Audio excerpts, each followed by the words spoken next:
함께 읽습니다. 시작. 십자가의 도가 멸망하는 자들에게는 미련한 것이요 구원을 받는 우리에게는 하나님의 능력이라. 아멘.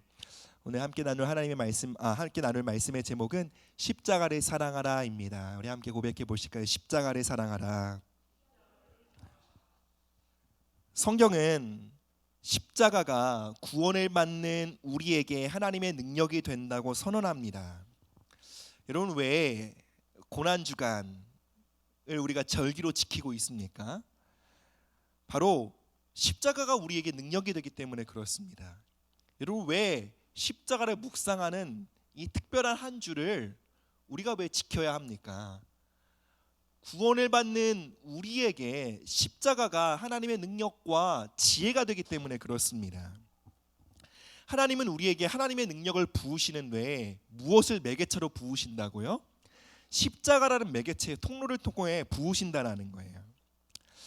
하나님은 하늘의 능력과 권세로 우리 삶을 가득 채워주길 원하십니다.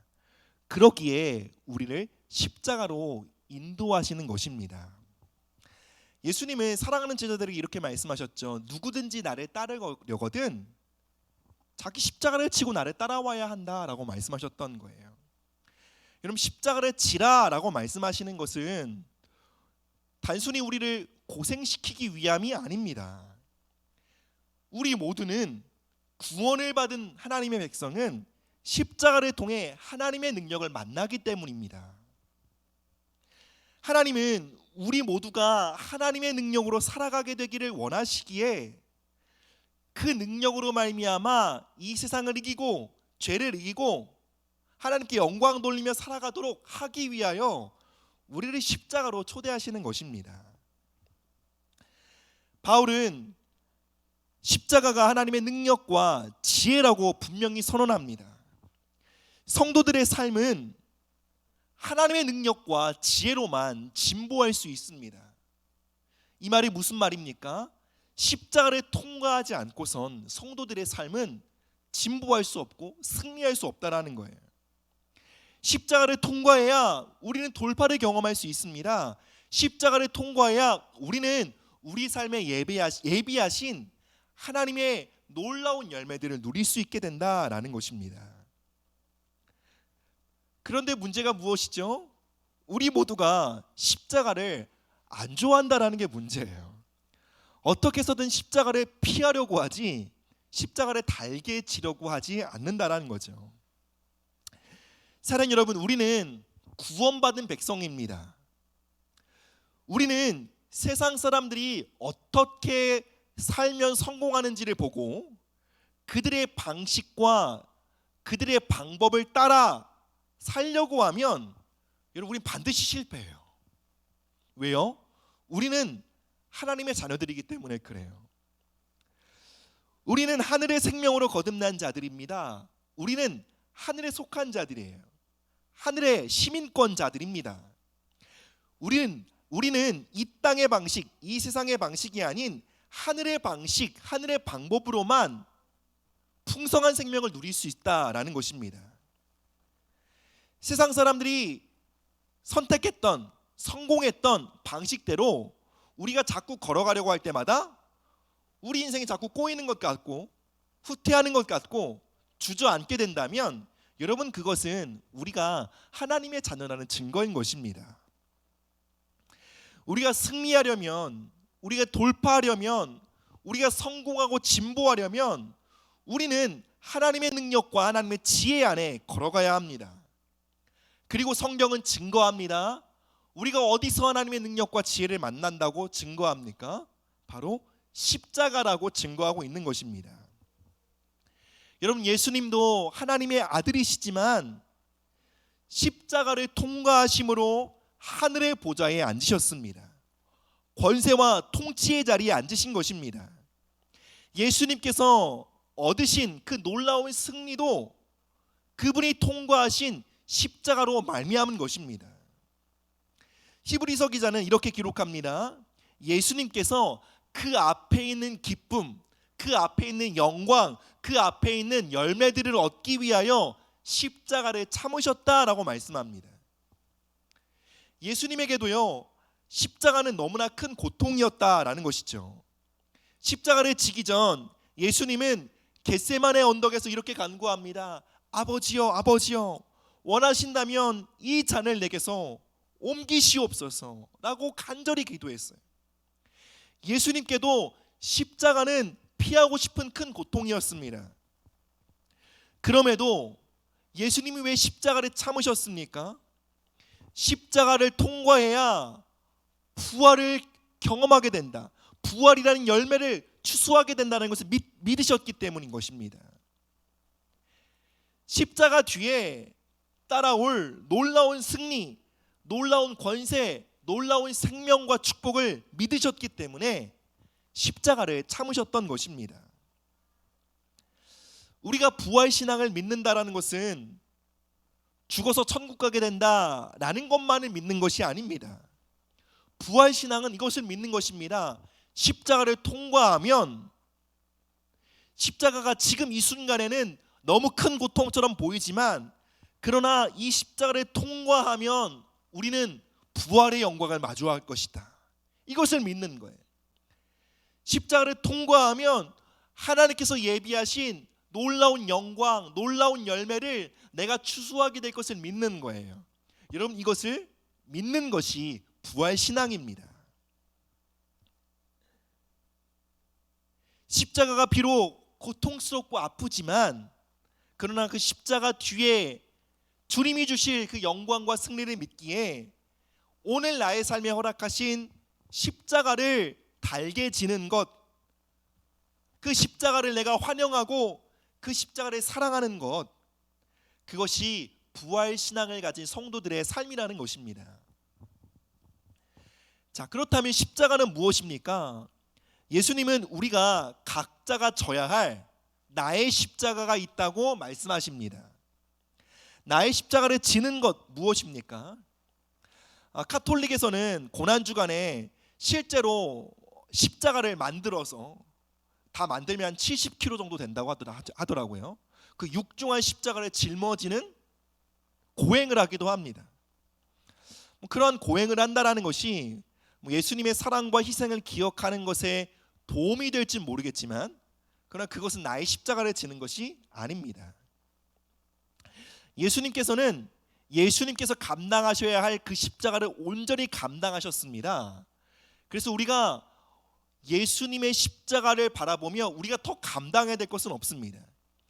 우리에게 주어진 것은 우리의 몫의 십자가일 뿐입니다. 우리 각자에게 허락하신 십자가가 있다는 거죠. 우리 개개인에게 허락하신 십자가가 무엇일까요? 우리 각자가 다 다를 거예요. 우리 각자가 지고 있는 십자가는 모두 다르나, 그러나 여러분, 십자가의 본질은 똑같습니다. 마가복음 8장 34절의 말씀을 함께 보실까요? 함께 읽습니다. 시작. 무리와 제자들을 불러 이르시되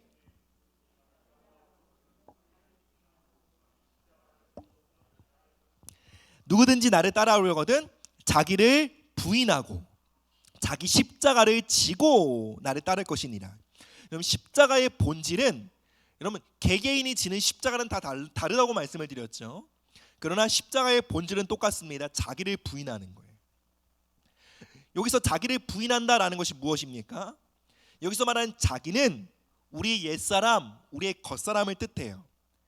자기를 부인하라라는 것은 우리 옛사람, 우리의 겉사람을 벗어버리라라는 의미입니다.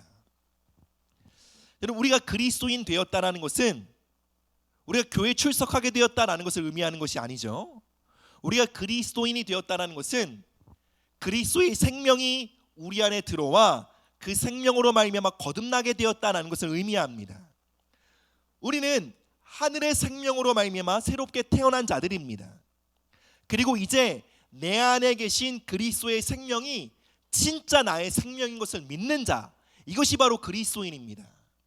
그래서 그리스도인은 하늘의 생명으로 거듭난 이 속생명, 이 새로운 생명을 참 자라라고 고백합니다. 진짜 나라는 거예요, 이게. 그리고 우리가 과거에 가지고 있었던 인격, 우리가 과거에 살았던 삶의 성향을 옛사람, 옛생명이라고 합니다. 우리가 예수 믿고 거듭나면 이제 그것은 진짜 나가 아닙니다. 그렇기에 우리의 옛 생명, 우리의 겉사람을 거짓자라고 부릅니다.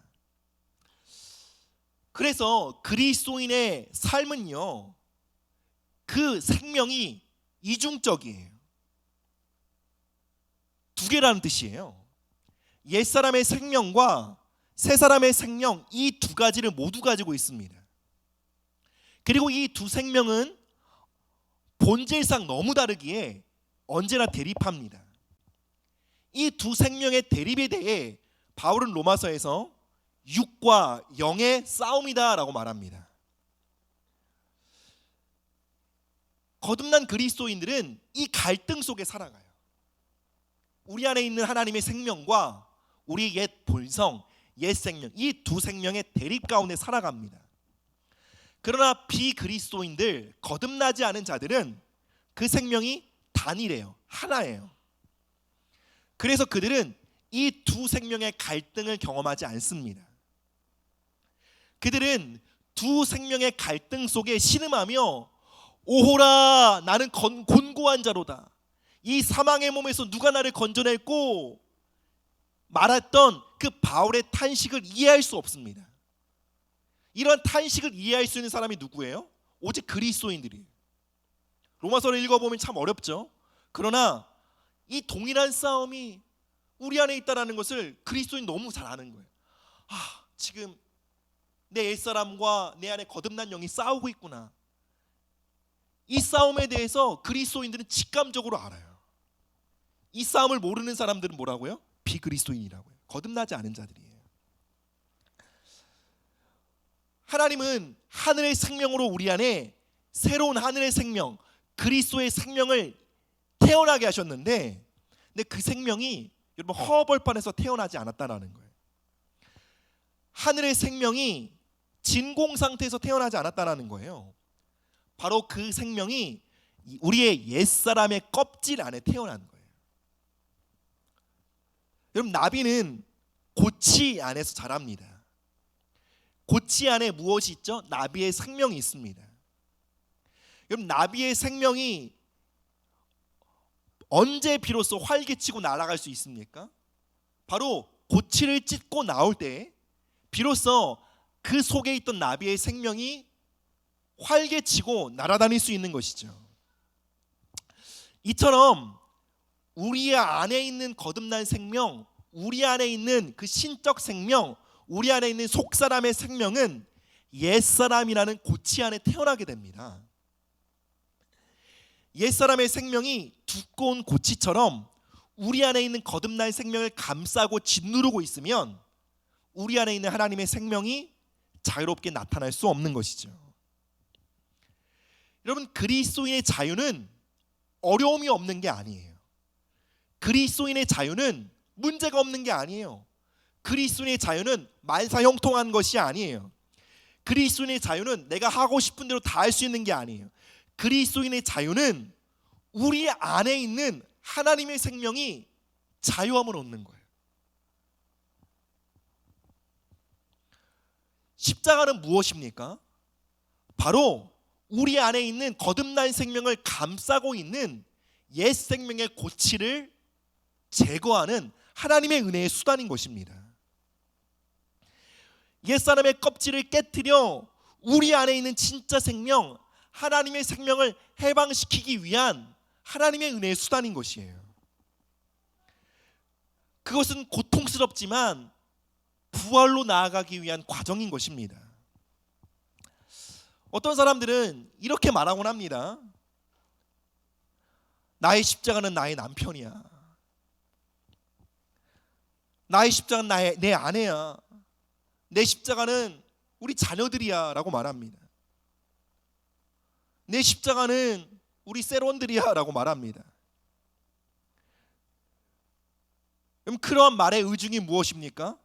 내 남편이 나의 십자가야 라고 말하는 것은 남편과 아내가 너무 사랑스럽다, 너무 귀하다라는 뜻입니까? 세론들이 너무 귀하다라는 뜻입니까?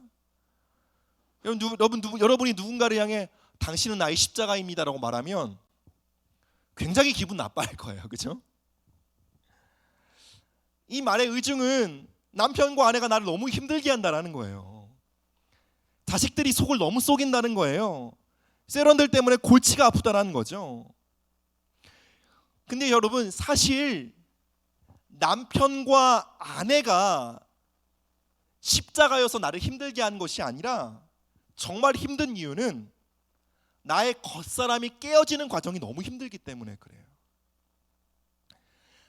우리 모두는 십자가를 통과하며 나의 겉사람, 나의 옛사람이 처리되어지고 깨어지는 그 고치가 찢기는 과정들을 우리 모두가 힘들어해요.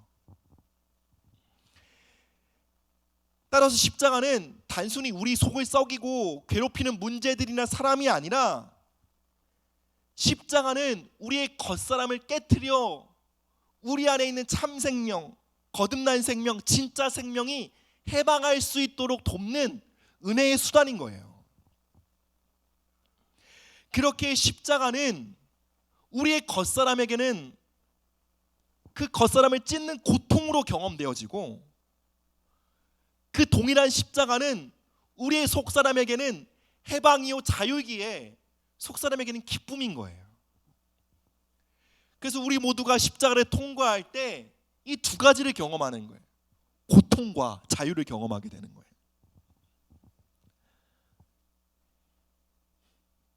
여러분, 우리 모두가 예수님을 믿고 거듭났지만, 거듭났다는 게 뭐예요? 하나님의 생명을 소유했다라는 거예요. 그러나 이 하나님의 생명이 옛 생명의 껍데기 속에 갇혀만 있으면 여러분, 우리는 하나님의 능력과 동행할 수 없어요. 하나님의 지혜 안에 살아갈 수 없어요. 하나님이 우리 가운데 예비하신 그 놀라운 유업 안으로 걸어 들어갈 수 없다는 거예요. 거듭났음에도 불구하고요. 하나님은 우리의 삶 가운데 하나님의 능력, 하나님의 지혜, 하나님의 거룩함, 하나님의 생명이 마음껏 나타나 해방하도록 하기 위하여 우리의 옛 생명의 껍데기를 깨트리는 과정, 즉 십자가로 인도하십니다. 여러분, 그래서 우리 모든 믿는 사람들은 십자가를 통과하게 됩니다.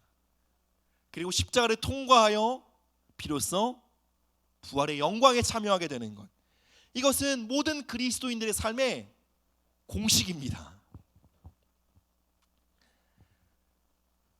여러분, 그러면 어떻게 우리 옛 생명을 벗게 하십니까? 여러분, 십자가는 이런 것입니다. 우리가 딱 십자가를 만나면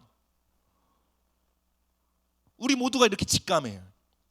우리 옛 생명의 능력과 지혜와 한계로는 도저히 견딜 수 없는 구간들을 마주하게 하십니다. 무슨 말입니까? 어떠한 특정한 상황에 내가 놓여요. 근데 그 상황 속에 우리의 겉사람으로선 도저히 건널 수 없는 한계를 마주하게 돼요. 근데 그 속에서 우리 안에 있는 하나님의 생명이 깨어납니다. 그리고 하나님의 생명으로 말미암아 우리의 겉사람으로 건널 수 없었던 그 강을 건너게 하시는 거예요. 이것이 바로 십자가예요.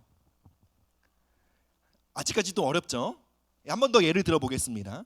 여러분, 우리의 겉사람, 우리의 자연적 본성을 이렇게 설명해 볼게요. 이 겉사람은 우리 공기 중에 숨을 쉬는 생명이다 라고 생각해 보십시다. 그리고 복음의 능력과 말씀과 성령으로 새롭게 태어난 우리의 속사람은 물속에서 숨을 쉴 수 있는 생명이라고 생각해 보십시오. 하나님이 우리의 속사람을 해방시키기 위해 우리를 십자가로 통과하게 하신다는 것은 우리 인생을 물로 가득 찬 구간을 통과하게 하시는 거예요. 즉 우리의 인생을 들어다가 바다에 던지우시는 거예요. 물속에 푹 담그시는 거예요. 여러분, 그러면 어떻게 될까요? 물속에서 숨을 쉴 수 없었던 우리 겉사람의 생명은 숨이 막혀 죽겠다고 고래고래 소리를 지릅니다. 그러나 물속에서 숨을 쉴 수 있는 우리 속사람은 물 만난 물고기처럼 그 물속에서 자유함과 해방과 평안을 누리는 거예요. 그래서 그 속에서 기쁨의 노래를 부르게 되는 것이죠. 하나님이 우리를 십자가를 통과하게 하실 때 우리는 두 가지 소리를 듣습니다. 첫 번째, 우리의 겉사람의 신음과 탄식이에요. 괴로워. 하나님 어떻게 나에게 이럴 수 있어? 이 시간을 견딜 수 없어. 라고 말하고 소리치는 우리 겉사람의 소리예요. 그러나 우리의 깊은 영혼, 거듭난 영혼 이렇게 말합니다. 이게 나의 자유야. 난 이 길을 걸어갈 거야. 난 반드시 이 구간을 통과할 거야. 그래서 십자가를 통과할 때 우리 모두는 선택해야 합니다. 겉사람을 선택하여 주저앉을지, 아니면 속사람을 선택하여 십자가를 통과하여 부활의 영광으로 나아가게 될지 선택해야 한다는 것입니다.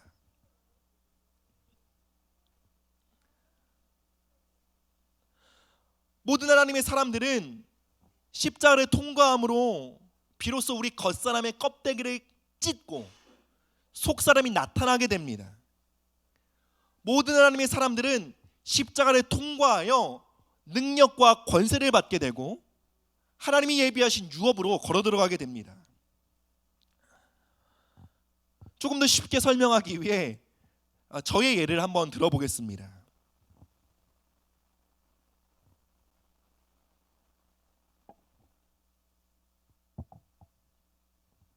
저의 겉사람의 대표적인 특징 중에 하나는, 저의 자연적 본성 중에 하나는, 대표적인 하나는 사람 두려워함이에요. 눈치를 보는 거죠. 사람 두려워함이 있기 때문에 사람들의 마음이 상하거나 어려워지는 것에 대해서 극도로 예민해집니다. 여러분, 이것이 저의 겉사람, 자연적 본성이에요. 이전 사역지에서 저에게 직면했던 가장 큰 과제는 그 교회 청년들을 일으키는 거였어요. 사실 청년부 사역은 저의 메인 사역이 아니었고, 저의 이전 사역지에서는 찬양 사역이 저의 메인 사역이었기 때문에 청년들을 목양하는 것에 대해서 담임 목사님은 큰 기대를 갖지 않으셨어요. 뭐 교회도 큰 뭐라 그럴까요? 의무를 부여하지 않았어요. 그러나 이 교회 사역하면서 청년들을 일으키라는 마음의 부담이 왔고, 그래서 청년들을 위한 예배를 시작했습니다. 근데 없던 예배가 생기니까 뭔가 더 해야 되잖아요. 그러니까 은혜를 사모하는 자들도 있지만 거부감을 갖고 뒤로 물러서는 사람들도 생겼어요. 특별히 청년들을 예배를 인도하면서 말씀을 전할 때에 하나님께서 제게 주신 그 부르심과 사명을 따라 저는 청년들의 잠자고 있는 영혼을 흔들어 깨우는 그들의 심령을 깨우는 말씀을 선포했어요.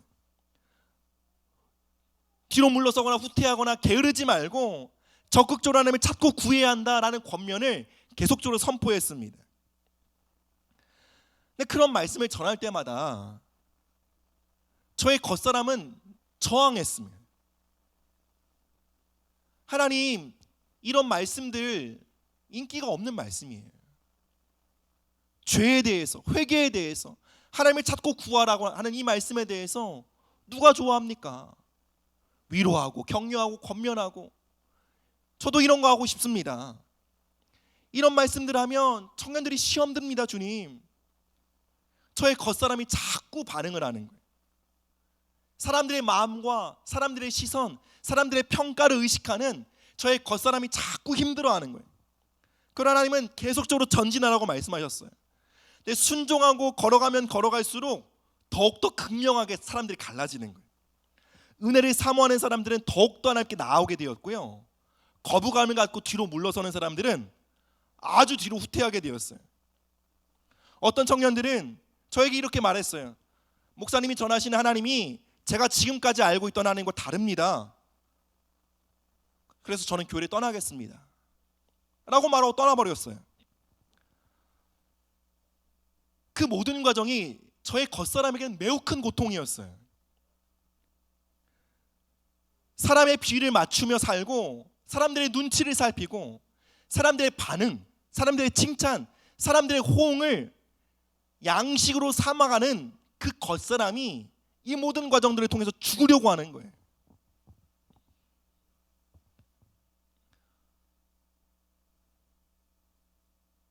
그럼 누가 좋아하겠어요? 이 모든 상황들을. 게다가 청년부 예배가 자리를 잡아가려고 할 때에 코로나가 터진 거예요. 모든 교회 모임들이 스탑되었어요. 청년부 예배도 지속할 수 없는 상황이 되었어요. 이런 상황 속에 청년부 예배와 모임을 지속한다라는 것은 사람들에게 굉장히 큰 불편함을 줄 수 있는 일이었어요. 이 상황 속에 겉사람은 소리쳤어요. 야, 너 할 만큼 했다. 여기서 더 나아가면 너 사람들이 매우 불편해할 거야. 교회에 큰 어려움을 가져올 거야. 사람들이 널 비난할 거야 라고 나의 겉사람이 계속적으로 말을 걸어오는 거예요. 이렇게 가만히 있으면 도저히 못하겠다라는 생각이 드는데 기도의 자리에 있으면 이건 반드시 해야 될 일처럼 느껴지는 거예요. 그래서 청년부 예배를 어떻게든 드리려고 했습니다. 근데 예배를 어떻게 드리려고 하니까 이 세 가지 문제를 해결해야 했어요. 첫 번째로 식사 문제. 우리가 점심 이후에 청년부 예배를 드려야 했기 때문에 식사를 해야 되는데 여러분 코로나 때 식사 같이 못하게 했잖아요. 그래서 어떻게 식사했냐면 김밥 같은 단품을 나눠줍니다. 각자 떨어져서 먹으라고. 그래서 이 정도 거리를 두고 다 먹게 했어요. 그리고 두 번째로 해결된 문제가 뭐냐면 바로 장소 문제였어요. 소예배실에서 예배를 드렸는데 모임 장소를 본당으로 바꿔야 했어요. 큰 공간에 2, 3m 거리를 두고 앉게 했어요. 그러니까 청년부가 다 예배 드려도 괜찮겠더라고요. 그 세 번째로 소그룹을 하기 위해서 당시 방역 기준이 4인 기준이었어요. 4명 단위로 다 잘랐어요. 그래서 청년들이 소그룹도 할 수 있도록 배치했어요. 지금이야 코로나 뭐 잘 지나갔다 말하지만 그 코로나에 대한 긴장감이 극도로 높았을 때에는 이런 매주가 불안과 두려움의 연속이었어요. 당시 청년부 빼고 모든 교육부서는 다 스톱되었어요. 작년 예배도 그냥 온라인으로 돌렸어요. 이 순간 그냥 저 혼자 하나님 주신 감동과 부르심을 따라 청년부 예배를 어떻게든 방역 기준에 맞춰 예배를 드린다라는 것은 온 교회의 눈치를 봐야 할 일이었어요. 여러분 이러한 과정은 저의 겉사람에게는 너무 큰 시험이었어요.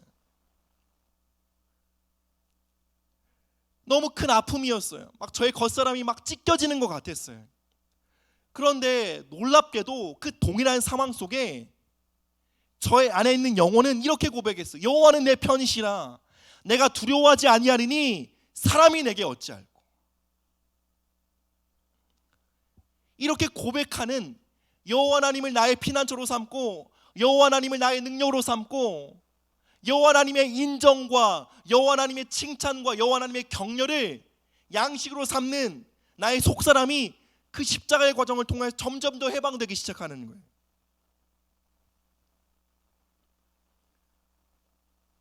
사람들의 눈치를 보고 두려워하며 위축되며 비 맞추고 사람들이 싫은 말하면 후퇴하고 물러서는 겉생명이 그 과정들을 통해 깨지자 제 안에 하나님을 신뢰하고 하나님을 피난처로 삼고 하나님을 나의 능력으로 삼는 거듭난 생명이 왕성해지기 시작하는 거예요. 그래서 놀랍게도 청년부는 코로나 기간 동안에 유일하게 성장하는 부서가 되었어요. 청년들이 깊이 하나님을 만나고 많은 청년들이 신앙생활의 새로운 시즌을 열리게 되었어요. 청년들의 삶에 결혼의 문이 열리게 되었고 진로의 문이 열리는 것을 경험하게 되었어요. 그러나 만약 사람들의 부정적인 평가가 오고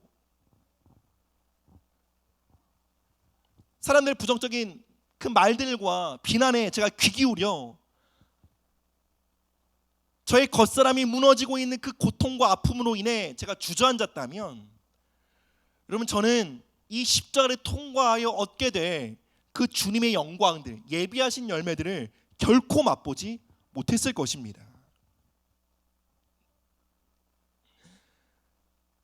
사랑하는 여러분, 제가 말씀드리고 싶은 것은 이것입니다. 모든 거듭난 그리스도인들은 이러한 동일한 방식으로만 하나님이 예비하신 그 축복으로 나아갈 수 있다는 거예요. 하나님은 우리 각자에게 필요한 십자가를 허락하세요. 그리고 그 십자가, 그 특정한 사람, 특정한 관계, 특정한 어떤 문제들은요 정확히 우리의 겉사람의 어떠함을 매우 아프게 찌를 거예요. 그 십자가가 어쩌면 저와 여러분들 안에 있는 두려움을 찌를 수 있어요. 염려일 수 있어요. 용서하지 못하는 마음일 수 있어요. 거절감일 수도 있습니다. 피해의식일 수 있어요.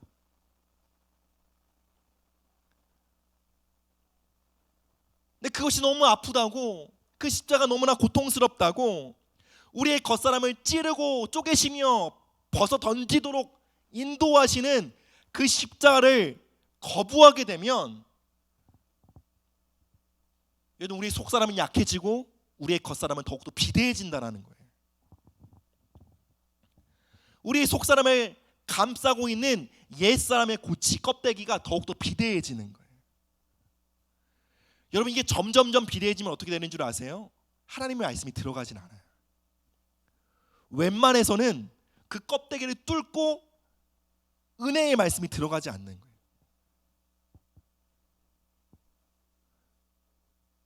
그래서 하나님의 말씀이 전혀 들리지 않는 상태가 됩니다. 기도가 막히게 됩니다. 사랑하는 여러분, 하나님은 은혜롭고 자비로우십니다. 그렇기에 불필요한 십자가를 허락하지 않으세요. 하나님이 우리에게 십자가를 허락하셨다면 그 십자가는 단 한 가지 이유예요. 우리의 어떤 겉사람의 어떠한 부분을 처리하여 비로소 우리 안에 있는 속사람의 생명이 해방되도록 하기 위하여 그 십자가를 허락하신 거예요. 이유 없는 십자가는 없어요. 우리는 우리에게 허락한 십자가 앞에 두 가지를 선택할 수 있습니다. 첫 번째 선택이 뭐예요? 그것을 거부하고 도망치는 거예요. 십자가를 바라보면서 그 십자가 안에 있는 하나님의 의중과 하나님의 의도와 하나님의 목적에 대해 눈을 감는 거예요. 그러니 어떻게 해요? 하나님 원망스럽죠. 왜 나에게 이러시냐고, 어떻게 나에게 이렇게 하실 수 있냐고 따지고 원망하고 후퇴하는 거예요. 여러분, 육신의 눈으로 보면 십자가는 공평하지 않습니다. 여러분, 예수님의 십자가를 보십시오. 악의 집합체였어요. 육신의 눈으로 보면 십자가는 자비롭지 않습니다. 육신의 눈으로 보면 하나님 살아계신 것 같지 않아요. 육신의 눈으로 보면 하나님 도저히 나의 삶을 인도하시는 것 같지 않아요. 하나님 나를 버리신 것 같아요. 육신의 눈으로 보면 그래요. 그러나 믿음의 눈으로 보면 십자가는 은혜의 자리예요. 우리의 영의 눈으로 보면 십자가는 그 어느 때보다 하나님이 가까이 계신 자리예요. 영의 눈으로 보면 십자가는 그 어느 때보다 하나님 나를 돌보고 계신 자리라는 거예요. 두 번째, 전혀 다른 선택이 무엇입니까? 십자가가 나의 겉사람을 벗기시고 내 안에 있는 거듭난 생명을 해방시키시려는 하나님의 의도와 목적을 가진 은혜의 수단임을 깨달아 십자가를 환영하는 거예요. 십자가를 통과한 후에 얻게 될 상급, 열매, 진보와 성취를 바라보며 그 십자가를 달게 지는 거예요. 그 십자가를 사랑하는 거예요. 여러분, 그리고 이 십자가는 여러분 이번 한 주간에도 여러분과 함께 했습니다. 여러분, 이 한 주간 그 십자가 앞에서 첫 번째 선택을 하셨습니까? 두 번째 선택을 하셨습니까? 말씀을 맺겠습니다. 사랑하는 여러분, 십자가는 은혜입니다. 그렇게 우리 모두는 십자가를 사랑해야 됩니다. 십자가로부터 도망치려고 하지 마십시오. 이 말씀 앞에 우리 모두가 이런 소원 가졌으면 좋겠어요. 하나님, 저의 인생 가운데 허락하실 주님의 십자가 낭비하지 않게 하여 주십시오. 그 십자가마다 하나님이 의도하신 목적이 있을 텐데, 그 십자가마다 나의 겉사람의 이러한 면을 다루고 그 다음 십자가는 나의 겉사람의 저런 면을 다루고, 그렇게 십자가를 통과함으로 나의 속사람이 더욱더 해방하여 하늘의 능력과 지혜 안에 살도록 하시는 하나님의 의중이 있을 텐데, 하나님, 매일매일 나의 삶 속에 허락되어지는 그 십자가를 낭비하지 않게 도와주십시오. 그 십자가를 육신의 눈이 아닌 영의 눈으로, 믿음의 눈으로 바라보게 하여 주시고, 십자가를 짊어질 때 하나님 내게 왜 그러시냐고 원망하는 것이 아니라, 하나님, 나와 함께 하시니 감사합니다. 이토록 나를 붙드시니 감사합니다. 이토록 나에게 은혜 베푸시니 감사합니다라고 고백할 수 있는 우리 모두가 되기를 주님의 이름으로 축복합니다. 함께 찬양하고 기도하며 나가도록 하겠습니다.